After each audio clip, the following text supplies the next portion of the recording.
নমস্কার, আমি ডিটি শৈলী মণ্ডল দাস, ন্যাচারালি ডিজিজ কিউর স্পেশালিস্ট। চলুন আজকের টপিক দেখে নেওয়া যাক। আজকের ভিডিওতে জানবো যে ডায়াবেটিস কি সত্যি রিভার্স হয়, বা আপনার কোন টাইপের ডায়াবেটিস আছে। যে আমরা জানি 3 ধরনের ডায়াবেটিস আছে, সেই ডায়াবেটিসের মধ্যে কোন ডায়াবেটিসটা রিভার্স হতে পারে। চলুন ডিটেলে দেখে নিই। আমরা জানি 3 ধরনের ডায়াবেটিস আছে, একটা টাইপ 2 ডায়াবেটিস, একটা টাইপ 1 ডায়াবেটিস, একটা জেস্টেশনাল ডায়াবেটিস। টাইপ 2 ডায়াবেটিস অনেকের ক্ষেত্রেই রিভার্স করা সম্ভব, অর্থাৎ রক্তে সুগার স্বাভাবিক থাকে এবং ওষুধ ছাড়াই নিয়ন্ত্রণে থাকে। কিভাবে সম্ভব?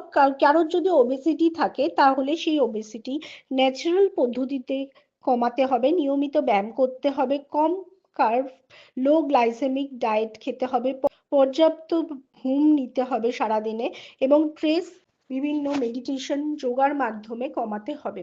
গবেষণায় দেখা গেছে জীবনযাত্রার বড় পরিবর্তন করলে এবং যদি সঠিক ডায়েট, যোগা, রেইকি, হিলিং এবং ন্যাচারাল পদ্ধতির মাধ্যমে অনেকেরই কিন্তু টাইপ 2 ডায়াবেটিস রিভার্স হয়ে যায়, এবং HbA1c যে টেস্টের মাধ্যমে আমরা ডায়াবেটিসের দীর্ঘদিনের চার্ট মনিটর করতে পারি সেটাও কিন্তু কমে যায়।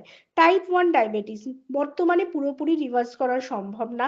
এটি একটি অটোইমিউন রোগ যেখানে শরীর নিজে ইনসুলিন উৎপাদনকারী কোষকে নষ্ট করে দেয়। তাই ইনসুলিন নেওয়াটা এই টাইপ 1 ডায়াবেটিসের ক্ষেত্রে জরুরি। এটা কখনোই ডায়াবেটিস রিভার্স করতে পারে না, এই ডায়াবেটিস রিভার্স হয় না। এরপর আসি জেস্টেশনাল ডায়াবেটিসের কথা।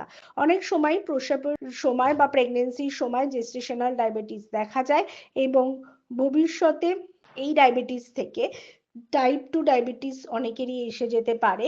কিন্তু কারোর ক্ষেত্রে প্রেগনেন্সি পিরিয়ড পেরিয়ে গেলে, অর্থাৎ বেবি হয়ে যাওয়ার পর কিন্তু এই ডায়াবেটিস কমে যেতে পারে।